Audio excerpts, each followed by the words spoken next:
आज के वीडियो में मैं जितने भी क्वेश्चन बताने वाला हूँ ये सारे तगड़े क्वेश्चन हैं और बोर्ड एग्जाम में बार बार पूछे गए हैं।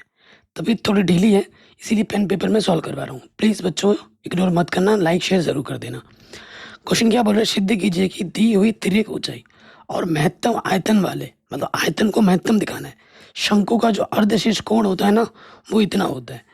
तो हमारे पास एक शंकु है, ये हमारे पास एक शंकु है, ठीक। शंकु की हमें बस शंकु की ना तिर्यक ऊंचाई दे रखी है, दी हुई है तिर्यक ऊंचाई सिर्फ।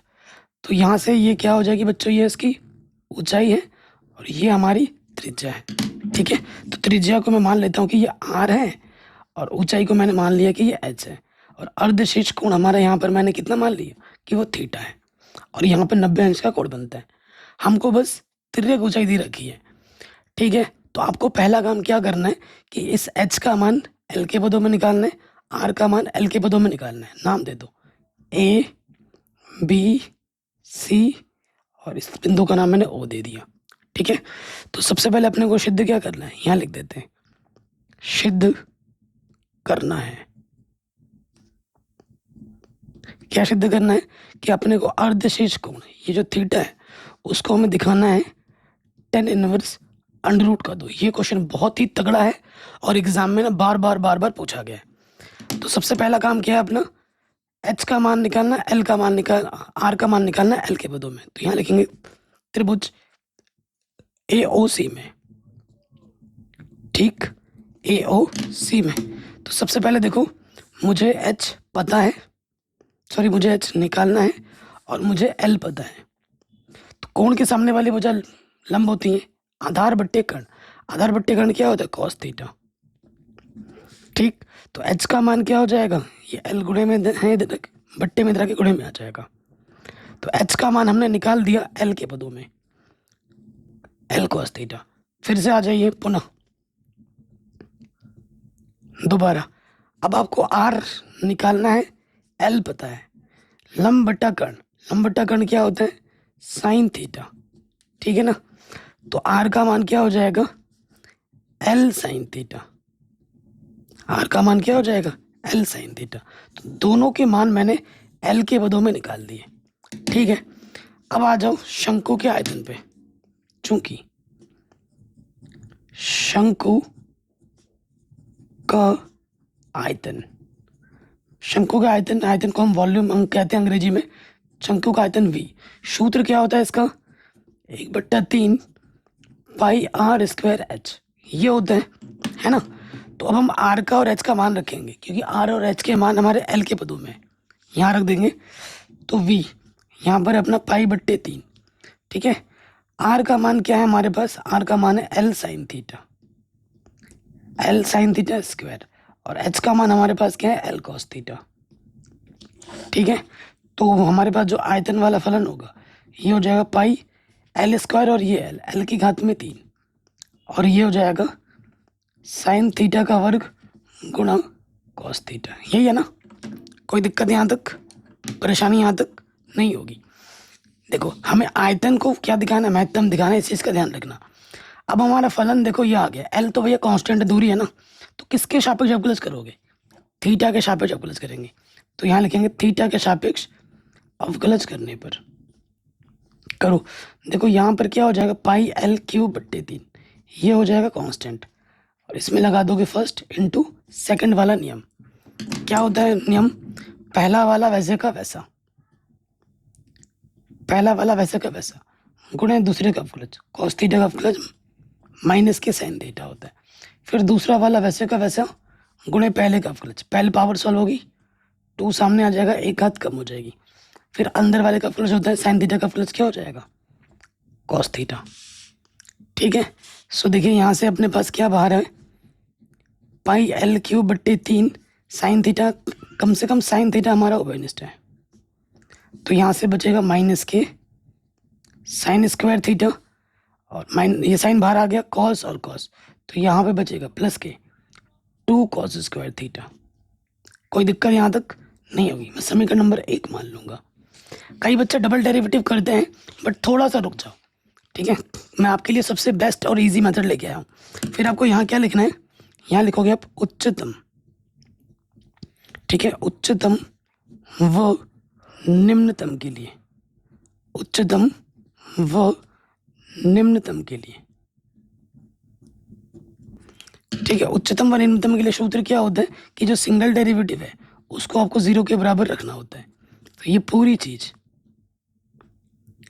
इसे हम रख देंगे 0 के बराबर।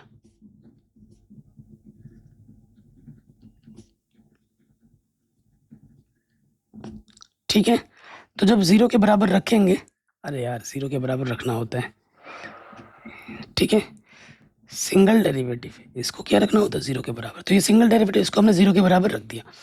अब देखो 0 के बराबर आपने रखा है तो ये चीज़ तो कभी 0 नहीं हो सकती। पाई एल क्यूब बट्टा 3 तो कांस्टेंट 0 नहीं हो सकता। साइन थीटा का मान अगर आप 0 ले भी लोगे तो जैसे 0 रखोगे त्रिज्या का मान 0 हो जाएगा। अगर त्रिज्या 0 होगी तो ये शंकु कभी बनेगा ही नहीं, तो ये चीज़ कभी 0 नहीं हो सकती। ये 0 नहीं है, इन सब का गुणनफल 0। अगर ये 0 नहीं है तो इसको 0 होना ही पड़ेगा, नहीं तो 0 कैसे आएगा। अतः माइनस के साइन स्क्वायर थीटा प्लस के 2 कॉस स्क्वायर थीटा किसके बराबर होगा 0 के बराबर। माइनस का साइन स्क्वायर इधर आके हो जाएगा प्लस के साइन स्क्वायर, ये कॉस स्क्वायर गुणे में है, इधर आके आ जाएगा बट्टे में। ठीक है, तो यहाँ पर क्या हो जाएगा देखो, साइन स्क्वायर बट्टे कॉस स्क्वायर क्या होता है ten square theta. Ten square theta बराबर 2 हो जाएगा, तो टेन थीटा बराबर क्या हो जाएगा अंडर रूट 2। तो थीटा बराबर क्या हो जाएगा, टेन इधर आकर थीटा बराबर हो जाएगा टेन इनवर्स अंडर रूट 2। आपको यही सिद्ध करना था कि जो हमारा अर्धशीर्ष कोण होगा वो ये होगा, है ना। पहला चीज तो आपने प्रूफ कर दिया, पहला चीज आपने प्रूफ कर दिया, लेकिन अभी भी क्वेश्चन आधा हुआ है, पूरा नहीं हुआ है। ठीक है, क्योंकि आपको जो आयतन है उसको क्या दिखाना है, महत्तम दिखाना है। तो महत्तम दिखाने के लिए अगला जो मेरे पास सबसे आसान टेक्निक है वो क्या है, आप ये लिखेंगे। ठीक है, क्यों होता है कैसे होता है अगर आपको जानना है उसके लिए आपको प्रश्नावली 6.3 डिटेल में देखनी होगी जो मैंने पढ़ा रखी है। लेकिन अभी एग्जाम में आपको उतना डिटेल में नहीं जाना है, बस कैसे पूरे मार्क्स मिलेंगे वो मैं बता रहा हूँ। सबसे इजी टेक्निक है, आप क्या लिखेंगे, थीटा बराबर थीटा जो भी मिला है टेन इनवर्स अंडर रूट 2 पर सिंगल डेरिवेटिव था ना, डीवी बट्टे डी थीटा का मान, डीवी बट्टे डी थीटा का मान, क्योंकि महत्तम दिखाना है यानी कि नेगेटिव में ख़त्म करना है, का मान पॉजिटिव से धनात्मक से ऋणात्मक में परिवर्तित हो रहा है। अब कैसे परिवर्तित हो रहा है ये टीचर तुमसे नहीं पूछेगा, ये वो चीज़ समझने वाली होती है। अगर तुम्हें समझना है तो उसके लिए आप हमारी एनसीईआरटी वीडियोस देखिए 6.3 परिवर्तित हो रहा है, हो रहा है। इसलिए आयतन v मतलब आयतन, आयतन महत्तम है। कोई माइकल आपका एक नंबर नहीं काट सकता। ठीक है, जब मैं खुद क्लास 12th में तब भी मैंने ऐसे किया और इतने सालों से भी बच्चों को यही टेक्निक बता रहा हूँ जो सबसे आसान है। तो आपको आपके 8 नंबर पूरे मिल जाएंगे। और ये क्वेश्चन बहुत रिपीटेड मोड में बोर्ड एग्जाम में पूछा गया है, वेरी वेरी वेरी इंपॉर्टेंट है। ठीक है जी, वीडियो को पूरा देखोगे तो इसकी PDF भी आपको मिल जाएगी। अगला क्वेश्चन है, एक कार समय t बराबर 0 पर बिंदु P से चलना प्रारंभ करता है। हमारे पास सपोज करो ये बिंदु P है, इस टाइम पे हमारा जो समय है वो 0 है, क्योंकि स्थिर शांत है ना, चल ही नहीं रहा है, तो समय 0 होगा। चलना प्रारंभ करके Q बिंदु पर रुकता है। अब इस P जब इसने स्टार्ट किया और यहाँ पर आके रुक गया Q बिंदु पर, कार द्वारा t सेकंड में तय की दूरी x मीटर में ये दे रखा है। इस कार ने ये जो दूरी तय की है, ठीक है, ठीक है, x जो दे रखा है, इस दूरी का जो फलन हमें दे रखा है वो दे रखा है ये दूरी वाला फलन है। कह रहे कार को Q तक पहुंचने में लगा समय ज्ञात कीजिए। कार को यहाँ से यहाँ तक पहुंचने में लगा समय ज्ञात कीजिए और P और Q के बीच की दूरी भी ज्ञात कीजिए, यानी कि इस x का मान भी हमें ज्ञात करना है, समय भी चाहिए और दूरी भी चाहिए। तो बहुत ही ज़बरदस्त क्वेश्चन है। तो मान लेते हैं, माना t सेकंड में, माना t सेकंड में कार का वेग कार चलेगी तो स्पीड चलेगी ना, कार का वेग क्या है बाबू, v है, ये हमने मान लिया। ठीक है, हमें x क्या दे रखा है, दूरी मतलब फलन क्या दे रखा है, t² 3 माइनस t/2, यही दे रखा है। तो बच्चों हमें देखो वेग क्या होता है, कक्षा 11 में अपने पढ़ा होगा, एक बार अवकलज करना होता है। चूंकि वेग बराबर क्या होता है, जो दूरी फलन होता है उसको समय के सापेक्ष एक बार अवकलज करते हैं तो वेग मिलता है। तो dx/dt यहाँ से अवकलज करोगे, अगर मैं t² से अंदर गुणा कर दूँ तो ये है अपना 3t² और t की घात 3/2, यही है ना, और तो कुछ नहीं है। तो देखिए अब जब हम करेंगे तो क्या हो जाएगा, अंदर गुणा कर दोगे तो सॉरी अवकलज करेंगे तो क्या हो जाएगा, 3 दूनी 6t, ठीक है, 3 दूनी 6t माइनस यहाँ से आ जाएगा 3t²/2, ठीक है, ये चीज आ जाएगी। अब देखो ये फलन तो हमें मिल गया, ओके ये फलन मिल गया, समीकरण नंबर इसको 1 मान लो। अब देखो चूंकि जब t 0 था तब हमारा v भी क्या होगा, 0 होगा, क्योंकि जब एकदम स्थिर मोड में, अब चलना ही शुरू ही नहीं किया, तो हमारा वेग क्या होगा, 0 होगा। ठीक है, तो स्टार्टिंग मोड में तो ये जो हमारा v आया है इसका मान क्या होगा, 0 होगा। 6t माइनस 3² t/2, इसका मान क्या होगा, 0। तो यहाँ से इसको अगर हल करेंगे 6 दूनी 12t और ये आ जाएगा 3t² बराबर 0, है ना। तो ये बट्टे का इधर के गुणे में आ गया, तो t आ जाएगा उभयनिष्ठ 3t आ जाएगा उभयनिष्ठ 3 चौके 12, और ये चीज़ अब गुणनखंड आ गया, इसको एक बार 0 मानना है, इसको एक बार 0 मानना है। यदि 3t बराबर 0 तो t का मान आ जाएगा 0। यदि 4 माइनस t बराबर 0 तो t का मान क्या आ जाएगा, 4। ठीक है, तो मतलब 4 सेकंड में दूरी यहाँ से यहाँ तक पहुँच जाता है। ठीक है, 4 सेकंड में यहाँ तक यहाँ पहुँच जाता है। एक तो स्टार्टिंग t 0 तो हमें पता ही था प्रारंभिक अवस्था में, तो अंतिम t हमें क्या मिला, 4 सेकंड, ये आंसर आ गया। ठीक है, अब आपको क्या करना है, इस 4 का मान, क्योंकि आपको दूरी भी निकालनी है, यहाँ रख देना। दूरी फलन ये है आपका। अब x बराबर हमारे पास क्या था, t² 3 माइनस t/2, ठीक है, अतः t बराबर 4 पर, ये तगड़े क्वेश्चन है, एग्जाम में जरूर आएंगे। t का मान क्या है बाबू, 4, 2 दूनी 4, तो 4 चौको 16, यहाँ से आ जाएगा 3 माइनस के 2 यानी कि 16 आ जाएगा। ठीक है, कितना आ जाएगा बच्चों, 16 आ जाएगा, कोई दिक्कत परेशानी नहीं होगी। अब ये दूरी मीटर में दे रखी है तो आंसर आ जाएगा 16 मीटर आंसर। कोई डाउट, कोई दिक्कत परेशानी नहीं होगी। तो ये क्वेश्चन भी अपना बड़े आराम से बन गया। अब हम आते हैं अगले प्रश्न में। ये क्वेश्चन 8 नंबर में पूछा जा रहा है बोर्ड एग्जाम में और रिपीट मोड में आ रहा है। ठीक है, कल के वीडियो में भी मैंने कराया था, आज दोबारा करा दे रहा हूँ क्योंकि बार बार एग्जाम में आता है। आंसर कितना है, π/12। तो सबसे पहले हमारे पास जो इंटीग्रेशन है वो आई दे रखा है, π/6 से π/3, और यहाँ पर है अपने पास dx बट्टे में 1 प्लस √10x। अगर आप देखेंगे तो कोई भी फॉर्मूला किसी भी रूप में ये नहीं है, तो उस स्थिति में हमें क्या करना होता है, इंटीग्रेशन को तोड़ना होता है। ठीक है, साइन कॉस में फलन को तोड़ देना होता है। तो ये π/6 है, π/3, ऊपर हमारा dx, नीचे हमारे पास है 1 प्लस √10 को लिख सकता हूँ मैं √sin x बट्टे √cos x लिख सकता हूँ, बिल्कुल लिख सकता हूँ।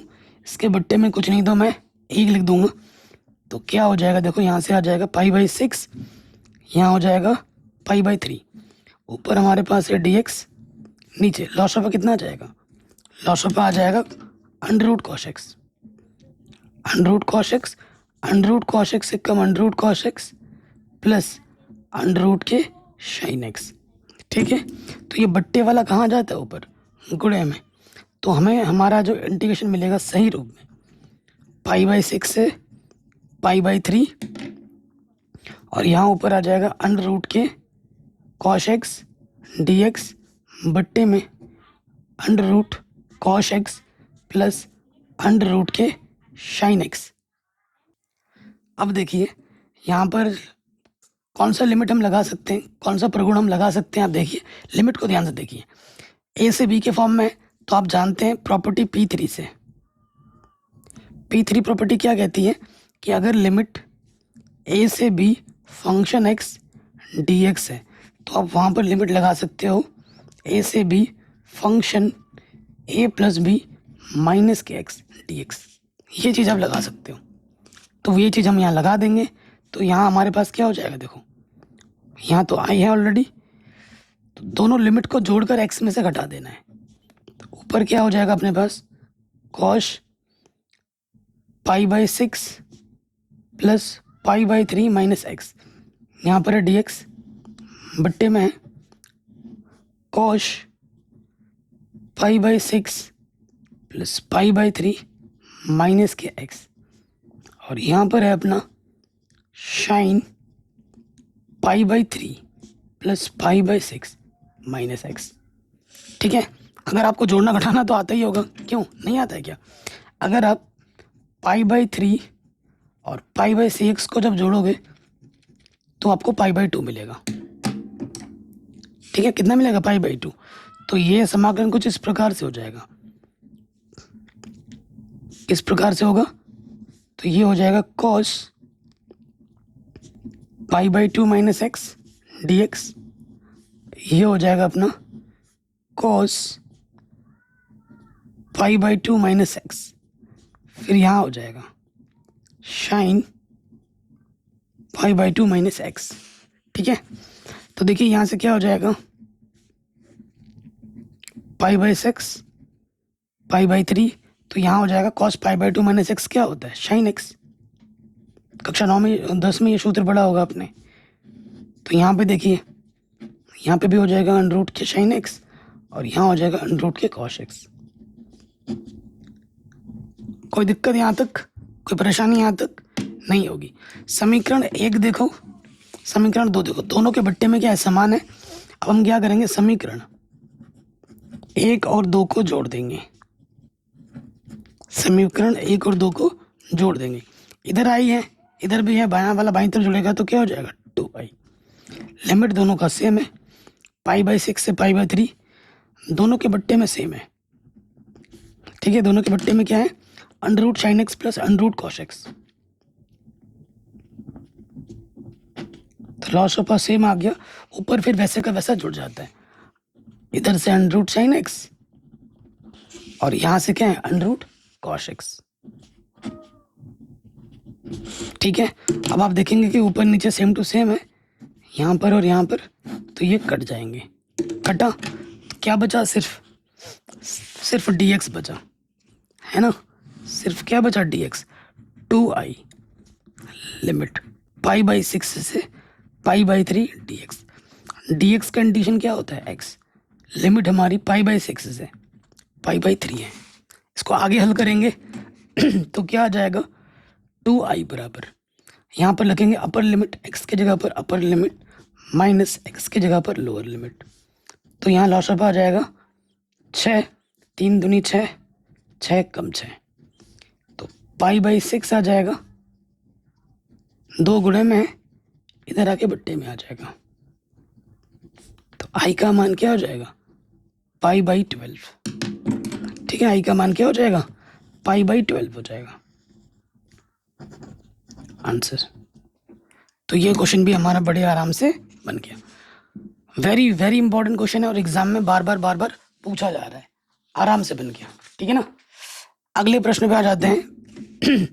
कह रहे हैं यदि ये फलन है हमारे पास x बराबर 0 जब नहीं है तो ये है 0 पे ये है, परिभाषित है, सिद्ध कीजिए कि f एक सतत फलन है। ठीक है, सतत फलन के लिए क्या होता है LHL RHL और फंक्शन की वैल्यू तीनों समान होनी चाहिए। तो मैं निकाल लेता हूँ सबसे पहले LHL। ठीक है, LHL का मतलब क्या होता है लिमिट h टेंड्स टू 0, 0 पे चेक करना है ना अपने को, 0 माइनस एच। हम किस पे चेक कर रहे हैं? x बराबर 0 पर। तो हमें क्या करना है? लिमिट h टेंड्स टू 0, जहाँ देखो कम के लिए भी ये फलन लेना है, ज़्यादा के लिए भी ये लेना है। 0 माइनस एच यानी कि माइनस एच, जहाँ जहाँ x है वहाँ पर माइनस की h रख दो। ठीक है, जैसे h की जगह पे हम रखेंगे 0,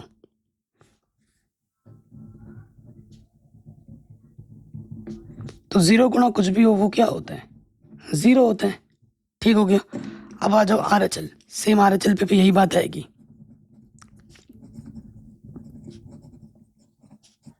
0 पे चेक कर रहे हैं तो 0 प्लस एच यानी कि 0, जहाँ जहाँ हमारा x है वहाँ पर क्या रख दोगे? h। यहाँ पर h रख देंगे, h की जगह पे 0 रखो। 0 गुणा कुछ भी हो क्या होता है? 0 होता है। तो देखो L H L R H L बराबर आ गए। अब फंक्शन की वैल्यू निकालोगे, फंक्शन 0, तो लिखेंगे limit x tends to 0 function x। Exactly 0 पे तो 0 ही दे रखा है, x बराबर 0 पे क्या दे रखा है? 0, डायरेक्ट 0 दे रखा है। तो हम देखेंगे कि तीनों L H L R H L और फंक्शन की वैल्यू तीनों समान है। तो यहाँ लिखेंगे चूंकि लेफ्ट हैंड लिमिट बराबर है राइट हैंड लिमिट बराबर है फंक्शन 0 के, अतः अतः फलन x बराबर 0 पर सतत है। सतत अवकलन ये चेक करने के लिए एग्जाम में हर साल प्रश्न आता ही आता है। अगले क्वेश्चन पे आ जाओ। ये क्वेश्चन आपके एग्जाम में 8 नंबर में पूछा जाता है। कह रहे हैं ये ए है, आपको ये सिद्ध करना है और इसकी मदद से ए इनवर्स भी निकालना है। तो सबसे बड़ा काम है ए स्क्वायर और ए की घात 3 निकालना। ऑर्डर भी 2 इंटू 2 ऑर्डर का है, 3 इंटू 3 ऑर्डर का है। तो ए स्क्वायर निकालते हैं पहले। ए स्क्वायर क्या होता है? ए गुणा ए। देखो नज़र हटी, इसमें आपके साथ घट जाएगी दुर्घटना, क्योंकि गुणे का है। प्लस का माइनस एक से उधर एक जगह भी अगर इधर से उधर हुआ पूरा सवाल गलत हो जाएगा। इस चीज़ का आप ध्यान रखना। एक एक एक एक, 2 माइनस 3, 2 माइनस 1 3, फिर वहाँ सेम टू सेम वही आ जाएगा। ठीक है, ये क्वेश्चन बोर्ड एग्जाम में पूछा गया है। तो आपको गुणा करने के लिए इधर से रो लेना होता है और इधर से कॉलम। ठीक, तो करके दिखाते हैं। देखिए गुणा करेंगे, एक कम एक, एक कम एक, एक दूनी 2, फिर आ जाओ एक कम एक, एक दूनी 2, एक कम एक, एक कम एक, एक तिया 3, एक तिया 3। ठीक, पहला का हो गया, दूसरे पे आ जाओ। एक कम एक, 2 एक कम 2, 3 दूनी 6, एक कम एक, 2 दूनी 4, 3 कम 3, एक दूनी सॉरी एक कम एक, 2 तिया 6, 3 तिया 9। ठीक है, फिर आ जाते हैं 2 एक कम 2, एक कम एक, 3 दूनी 6, 2 एक कम 2, एक एक दूनी 2, 3 एक कम 3, 2 एक कम 2, एक तिया 3, 3 तिया 9। थोड़ा बोरिंग ज़रूर है लेकिन बहुत इंपॉर्टेंट है भाई, एग्ज़ाम में आएगा। तो जितना भाई बोरिंग लगे, लेकिन है बड़ा 8 नंबर का, लेकिन एग्ज़ाम में आएगा, पक्का आएगा। ठीक है, तो बोरियत के चक्कर में मत रहना। तो यहाँ आ जाएगा 2 और 2 4, 3, यहाँ से आ जाएगा माइनस का 3, 6 और 2 8, 8 में से कटा 7, यहाँ पे आ जाएगा एक, यहाँ पे आ जाएगा सिर्फ 2 4 5 3 8, और 2 से 2 कटा, यहाँ पे आ जाएगा माइनस का 3, यहाँ से आ गया 1, ये -6 माइनस के 9, 15, 15 में से कटा माइनस के 14, और 2 3 5, 5 और 9 14।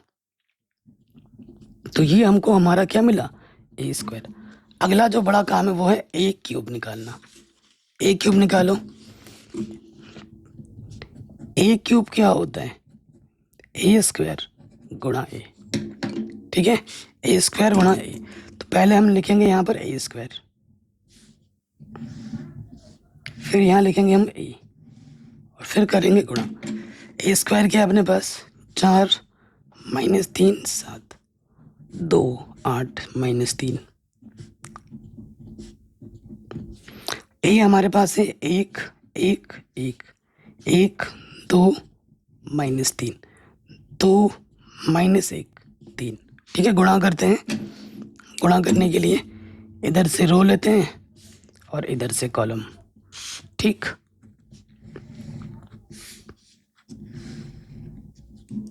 चलो गुणा करते हैं आराम से। 4 एकम 4, 2 एकम 2, 1 दूनी 2, 4 एकम 4, 2 दूनी 4, 1 एकम 1, 4 एकम 4, 2 तियाँ 6, 1 तियाँ 3, ठीक है, 2 तियाँ 6, ठीक है। फिर आ जाओ 3 एकम 3, 8 एकम 8, 14 दूनी 28, ठीक है।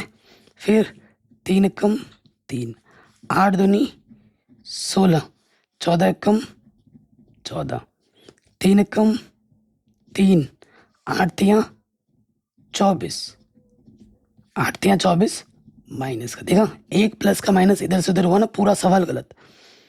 8 तियाँ किधर, 8 तियाँ 24, 14 तियाँ 42। फिर आ जाओ 7 एकम 7, 3 एकम 3, 14 दूनी 28। फिर आ जाओ 7 एकम 7, 3 दूनी 6 और 14 एकम 14, ठीक है, ये हो गया। अब हम आते हैं नेक्स्ट। 7 एकम 7, 3 तियाँ 9 माइनस माइनस प्लस, 14 तियाँ 42, ठीक है, ये हो गया। अब देखिए कैलकुलेशन करना है, ए स्क्वायर निकालना, ए क्यूब निकालना, यही सबसे बड़ा टास्क था। बाकी दो क्वेश्चन आसान है।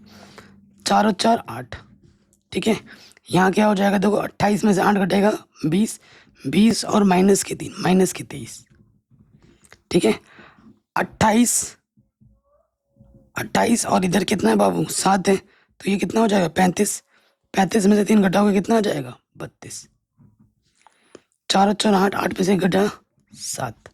सो देखो 16 में से 14 घटाएंगे 2 बचेगा, 2 में से 3 घटाओगे माइनस का 1,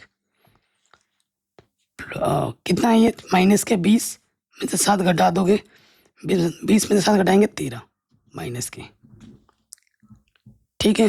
फिर आ जाओ 4 और 3 7, 7 में 6 घटाएंगे 1, यहाँ देखो कितना माइनस के 42 और माइनस के 24, सारे ही माइनस के है क्या, माइनस के 24 है, फिर अपना क्या है 42 है, फिर अपना 3 है, तो कितना आ जाएगा 69 माइनस के 69, ठीक है। फिर देखिए यहाँ पे कितना आ रहा है, सारे प्लस के 42 में कितना जोड़ेंगे हम 9 और उसमें जोड़ना है 7, कितना आ जाएगा बाबू 58। ये हमें ए स्क्वायर ए क्यूब ये सब मिल गया। अगले पद पे आ जाओ मेन, ठीक है। हमें इसको क्या दिखाना है, 0 दिखाना है इसको, तो इस मुद्दे पे आ जाते हैं। चूंकि ए क्यूब माइनस के 6a स्क्वायर प्लस के 5a प्लस के 11i, इसको हमें क्या दिखाना है 0 दिखाना है। तो मान रखेंगे यहाँ पर, यहाँ आएगा ए क्यूब 6a स्क्वायर फिर 5a फिर 11i, ठीक है जी। मान रखते हैं एक करके, ए क्यूब जस्ट अभी आपने निकाला है, देख देख के मान रखेंगे। 8 7 1 माइनस 23 माइनस 1 माइनस के 69, 32 माइनस के 13 58। ए स्क्वायर हमारा कितना आया था, यहाँ से ए स्क्वायर आया था 4 2 1 -3 8 -14 7 -3 14 और ए हमें दे रखा है 1 1 1 1 2 -3 2 -1 3 और आई क्या होता है 1 0 0 0 1 0 0 0 1। ठीक है, अब हमें इसको सॉल्व करना है। सबसे पहला काम क्या करना है अपने को कि गुणा कर लो पहले, जहाँ जहाँ गुणा है। ये तो नॉर्मल है, 8 7 1 -23 -1 -69 32 -13 58 6 से अंदर गुणा करेंगे। ठीक है, 6 चक्कू 24 6 दूनी 12 6 कम 6 6 तिया 18 8 छंग 48 14 छंग 14 छंग कितना होता है 84 छंग 84 7 छंग 42 6 तिया 18 14 छंग 84 यहाँ 84 माइनस का आएगा। ठीक है, एक प्लस का माइनस उधर से उधर हुआ ना, पूरा क्वेश्चन गड़बड़। 5 से करेंगे 5 कम 5 फिर क्या हो जाएगा 5 कम 5 5 दूनी 10 5 तिया 15 5 दूनी 10 5 कम 5 5 तिया 15 11 से कर देंगे 11 11 11 सब 0 हो जाएगा। अब क्या करना है, सारे संगत पदों को जोड़ना और घटा देना है। देखो सारे संगत पद, यहाँ पर 8 माइनस का 24 प्लस के 5 प्लस के 11 माइनस का 23 माइनस माइनस 18 प्लस के 18 हो जाएगा प्लस के 5 और प्लस का 0 32 माइनस के 42 प्लस का 10 प्लस का 0। ठीक है, 0 आ जा रहा है, सारे 0 आ जा रहे हैं। यहाँ पे फिर है 7 माइनस के 12 प्लस के 5 प्लस के 0 माइनस का 1 माइनस के 48 प्लस का 10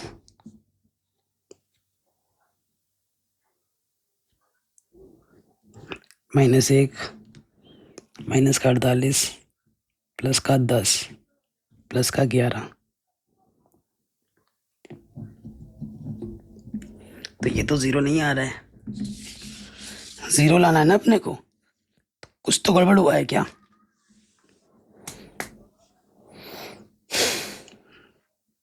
-1 माइनस के 48 8 6 छंग 36 6 6 48 ठीक तो है।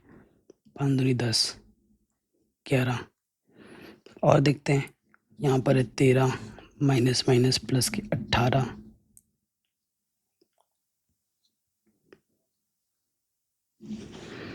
और यहाँ पर है माइनस के 5 और यहाँ पर है 0। ये भी 0 आ रहा है, इसमें कहाँ दिक्कत आ रही है। कैलकुलेशन हमने यहाँ सही किया ना, यहाँ देख लो a क्यूब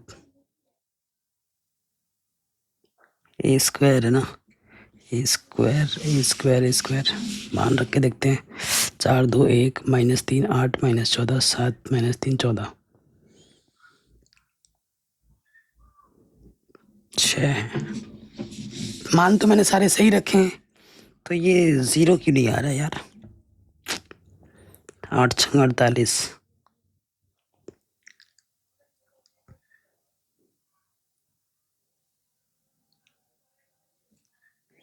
तो फिर यहाँ देखते हैं आगे। देखो यहाँ पर क्या है बाबू, 6 है, इधर प्लस का 1 है, माइनस का 6 प्लस के 5 प्लस के 0 सारे सही आ रहे हैं, इसी में दिक्कत आ रही है।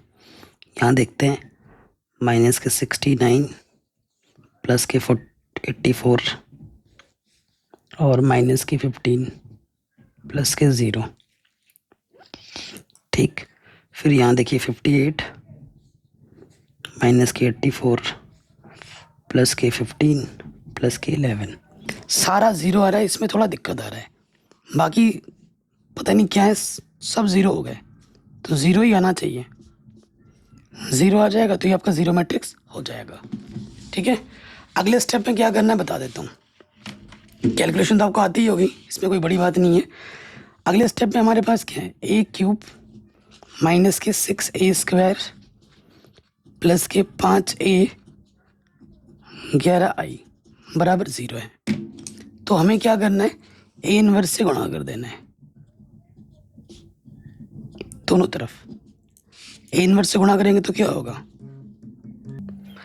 तो इधर हमारे पास क्या है, ए क्यूब, और ए इनवर्स से हम गुणा कर देंगे ये 6a² A inverse 5a A inverse 11i A inverse 0 गुणा ए इनवर्स। तो यहाँ से तो एक घात कम हो जाएगी a², यहाँ से भी एक घात कम हो जाएगी। ए गुणा ए इनवर्स क्या होता है, आई होता है, और आई को किसी मैट्रिक्स के साथ गुणा करो वही मैट्रिक्स रहता है। 0 गुणा कुछ भी हो 0। तो अब आपको यहाँ देखिए 11 ए इनवर्स है, तो ये सब उठ के इधर आ जाएंगे, माइनस का 6 इधर आके प्लस का 6 है, a² इधर आके माइनस का 5i। तो सबसे पहले आपको ये चीज़ निकालनी होगी, और फिर ये चीज़ जब निकल जाएगी, ठीक है, फिर आपको क्या करना, हर एक पद को 11 से भाग दे देना होगा। जो भी हल करके आया होगा ये चीज़ ब्रैकेट में जो मैंने लिखा है, वो हल करने के बाद 11 से आपको भाग दे देना है, आपको आपका उत्तर मिल जाएगा इनवर्स। ठीक है, तो ये क्वेश्चन भी आपका आराम से बन जाएगा। बन गया, कर लेना, इतना पार्ट तो कर ही लोगे, इतने समझदार बच्चे हो आप लोग, आराम से कर लोगे, है ना। अगले प्रश्न पे आ जाते हैं। ये क्वेश्चन भी एग्जाम में कभी 2 तो कभी 5 नंबर में बार बार आते हैं। कह रहे हैं ए तथा बी एन क्रम के 2 अवयव हैं जो व्युत्क्रमणीय हैं, तब सिद्ध करें कि ये चीज़ इसके बराबर होती है ना। ये अपना नियम बड़ा होगा, इस पर मैट्रिक्स वाले प्रश्न भी आ जाते हैं। A B inverse B inverse A inverse के बराबर है। तो देखो इसने पहले ही बोल दिया है कि ए और बी एन क्रम के 2 अवयव हैं जो व्युत्क्रमणीय हैं। तो हमको दिया क्या है, दिया है ए व बी व्युत्क्रमणीय अवयव हैं, ए व बी व्युत्क्रमणीय अवयव हैं।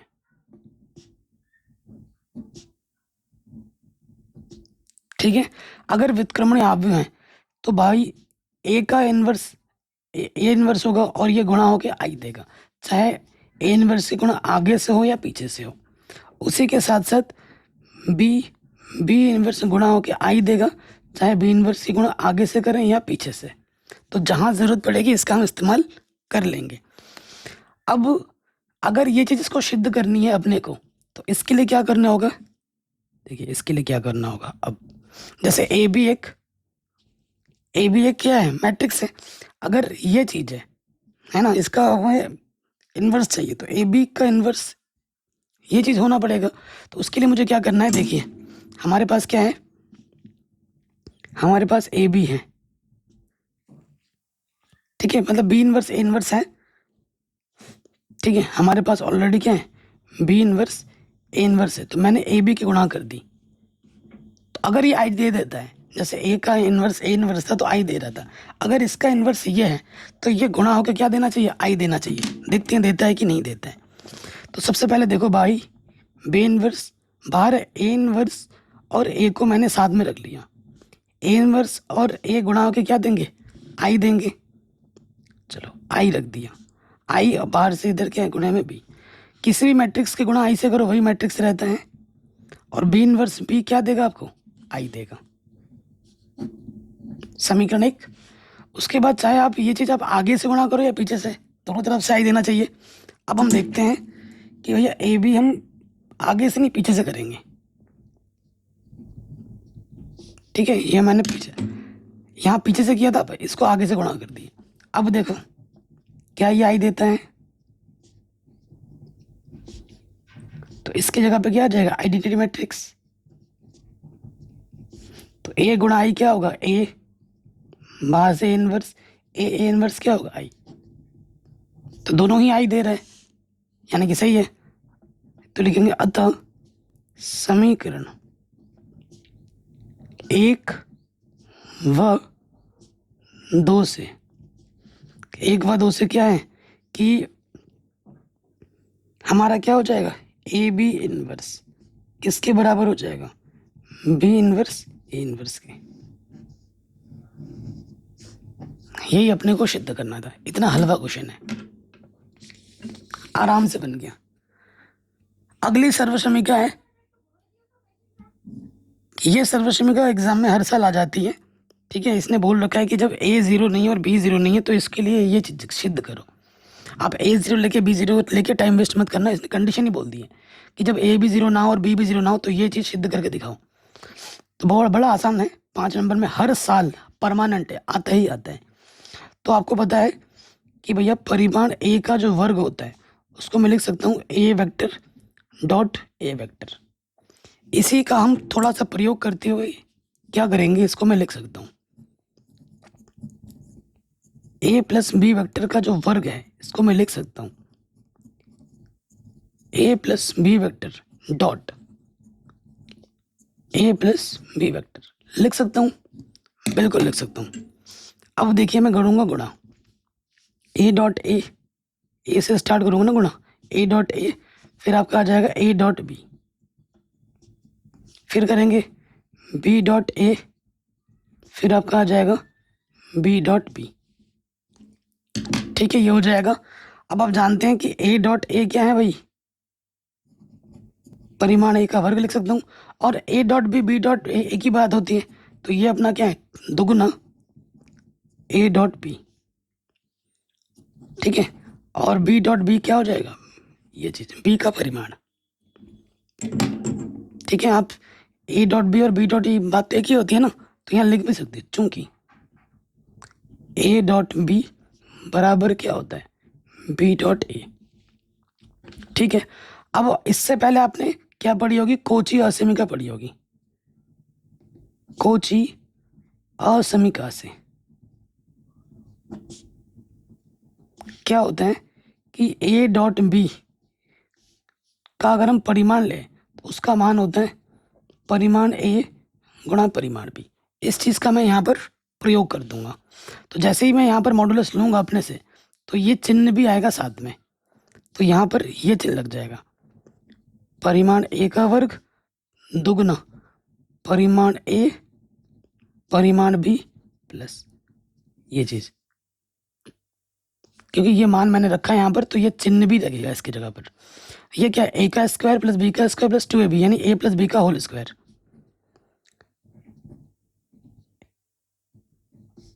ये चीज़ क्या है, ढंग से मैं लिख के दिखाता हूँ, a का स्क्वायर प्लस b का स्क्वायर प्लस का 2ab के रूप में है, तो इसकी जगह पे क्या आ जाएगा, a प्लस बी का वर्ग, और यहाँ पर क्या है a प्लस बी वेक्टर का वर्ग। अब मैं क्या करूँगा, दोनों तरफ वर्गमूल ले लूँगा, वर्गमूल लेने पर जैसे ही मैं वर्गमूल ले लूँगा स्क्वायर हट जाएगा दोनों तरफ से, यहाँ बचेगा a plus b vector, a vector plus b vector. ठीक है जी, यही आपको क्या करना था, सिद्ध करना था। ठीक है, तगड़ा क्वेश्चन है, रट्टा मार लेना इसको, एग्जाम में हर साल आता है, हर साल आता है, और इस साल भी पक्का पक्का आएगा ही आएगा, 100% गारंटी के साथ। ठीक है, तो चलिए अगले क्वेश्चन पे हम आ जाते हैं।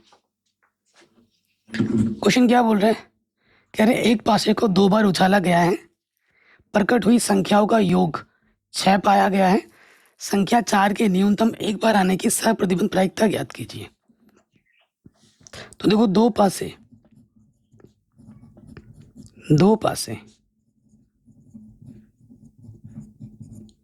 उछालने पर परिणाम प्रतिदय समष्टि क्या होती है वो बना के दिखाना पड़ेगा आपको। ठीक है, प्रतिदय समष्टि क्या होती है, 1,1 से स्टार्ट करोगे, 1,1 1,2 1,3 1,4 1,5 1,6 तक, फिर 2,1 से कहाँ तक जाएगा, 2,6 3,1 से 3,6 4,1 से 4,6 5,1 से 5,6 और 6,1 से 6,6 तक जाएगा, तो कुल 36 परिणाम होंगे। हमसे क्या बोला गया है, प्रकट हुई संख्याओं का योग 6 पाया गया है। ये घटना घटित हो चुकी है, तो जो घटना घटित हो चुकी है उसका नाम हम f देते हैं। तो क्या है वो, संख्याओं का योग 6 है। संख्याओं का योग 6, संख्याओं का योग 6 कब कब आएगा, स्टार्ट करो 1 से, तो 1,5 6 देगा, 2,4 6 देगा, 3,3 6 देगा जोड़ने पर, 4,2 6 देगा और 5,1 6 देगा। फिर हमें क्या निकालना है, संख्या 4 के न्यूनतम एक बार, संख्या 4 न्यूनतम एक बार जरूर हो। तो जो ये घटना है 4 न्यूनतम एक बार अवश्य हो।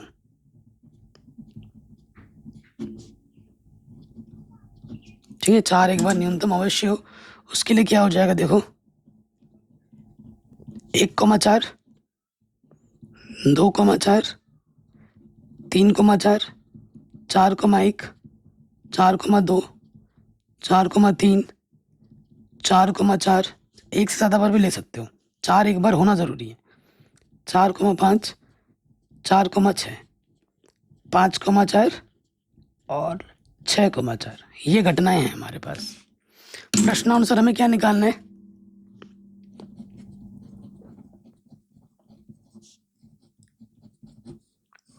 प्रश्नानुसार हमें निकालना है प्रायिकता E/F, सप्रतिबंध प्रायिकता निकालनी है, जिसका सूत्र होता है प्रायिकता E/F बट्टे प्रायिकता F, बट्टे में F है तो F, ये चीज़ अपने को निकालनी है। तो मुझे क्या चाहिए होगा, घटना E और F के इंटरसेक्शन, E/F, वो घटना जो दोनों में है, 2,4 इसमें 2,4 यहाँ है, 4,2 यहाँ है, 4,2 यहाँ है, तो यहाँ आ जाएगा 2,4 4,2। इसकी हमें क्या चाहिए, प्रायिकता,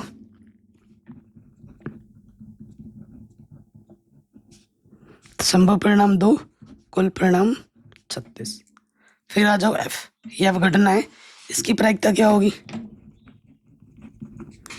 F की प्रायिकता, संभव परिणाम कितने 5, कुल परिणाम है 36, तो ये मान उठाकर हम यहाँ रख देंगे, तो ये है 2/36 5/36, इसके बट्टे में 36, इसके बट्टे में 36 कटा, हमें हमारा उत्तर क्या मिल गया, 2/5। तगड़ा क्वेश्चन है और हर साल एग्जाम में आता है। ठीक है, ये प्रश्न भी हमारा बड़े आराम से बन गया, कोई दिक्कत हो आप एक बार दोबारा देख सकते हैं। ठीक है, चलिए अगले प्रश्न पे हम आ जाते हैं। कह रहे हैं ये y बराबर cos इनवर्स x है, आपको ये सिद्ध करना है। ठीक है, तो हमारे पास क्या है, y बराबर cos इनवर्स x है, तो हम क्या करेंगे, एक बार अवकलज कर लेते हैं। यहाँ पर 2 बार अवकलज करना है मैक्सिमम, dy/dx क्या हो जाएगा, -1/√, के अंदर 1 - x²। फिर मैं क्या करूँगा, दोनों तरफ वर्क कर दूंगा,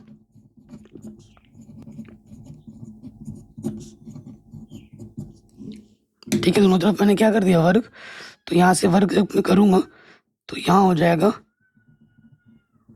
dy/dx का होल स्क्वायर, और यहाँ से माइनस का वर्ग प्लस 1 का वर्ग 1, और यहाँ नीचे से क्या होगा, √ हट जाएगा। फिर मैं कर दूंगा तिरछे गुणा, तो ये हो जाएगा 1 - x² dy/dx का होल स्क्वायर, और यहाँ आ जाएगा 1। फिर मुझे क्या करना है, x के सापेक्ष अवकलज कर देना दोनों तरफ। यहाँ लिखेंगे x के सापेक्ष अवकलन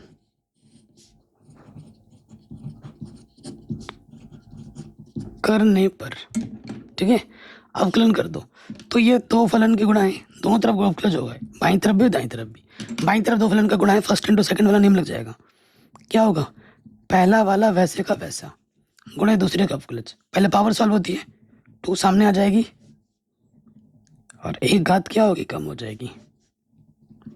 और फिर अंदर वाले का क्या हो जाएगा अवकलज, डी वाई बट्टे डी एक्स का दोबारा अवकलज करोगे तो क्या होता है, डी टू वाई बट्टे डी एक्स स्क्वायर। पहला गुणा दूसरे का अवकलज, फिर दूसरा वाला वैसे का वैसा गुणा पहले का अवकलज। पहले का अवकलज 1 का अवकलज 0, एक्स स्क्वायर का अवकलज 2x। बाईं तरफ हो गया, दाईं तरफ करो, 1 का अवकलज क्या होगा 0। तो यहाँ से देखेंगे डी वाई बट्टे डी एक्स कम से कम एक उभयनिष्ठ और दो उभयनिष्ठ है, तो 2 डी वाई बट्टे डी एक्स निकालो उभयनिष्ठ, यहाँ से बचेगा 1 minus x square d two y बट्टे डी एक्स स्क्वायर प्लस गुणा माइनस माइनस, यहाँ से बचेगा x डी वाई बट्टे डी एक्स। ये गुणे में इधर के बट्टे में आ जाएगा, तो यहाँ बचेगा 1 minus x square d two y over d x square minus x d y बट्टे डी एक्स बराबर 0। और यही अपने को संतुष्ट करना था।